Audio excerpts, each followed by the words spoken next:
If you were undiagnosed with comorbid autism and ADHD, you were probably in a system where they didn't consider you an individual, hence you weren't diagnosed. Instead, they would have looked at you as a list of attributes. So there's a lot of things that are, difficult that people that are autistic struggle with. Like having a panic attack if you get outside of your routine, but people that are atypical look at that and go, oh, this person's predictable.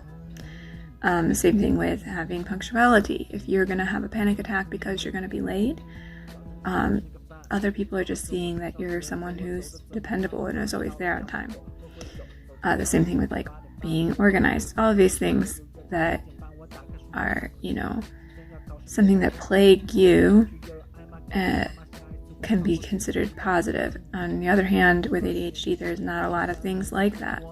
The ability to hyperfixate and happen to be hyperfixating on the right thing and have it be that you look like an overachiever and have it be that that's what is good, that's so chancy.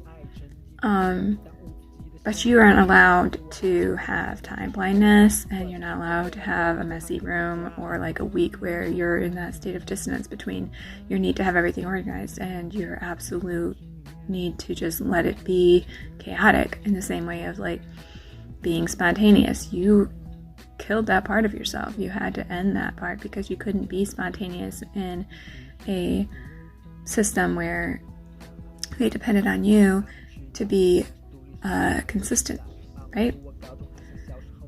And so as you curated yourself to fit in that system, you couldn't do any of the ADHD related things, which is why even though you have both, as you get older, your unmasking journey or whatever, when you find out that you have all this going on, there's not a lot of the ADHD parts that you're unmasking, because you can't just be well, I have time blindness now, I guess fire me, right?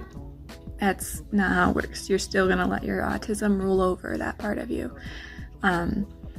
So there's that. And I don't even know if I'm making any sense or if I'm making myself clear or not. Because this is the 30-something plus take that I've tried this video. I have not been able to make myself clear. I feel like I go back and watch it and I make no sense. And I have it all in my head, and then I just feel like I'm trauma dumping in the middle, and I'm really trying not to do that, so I hope that this makes sense. Anyway,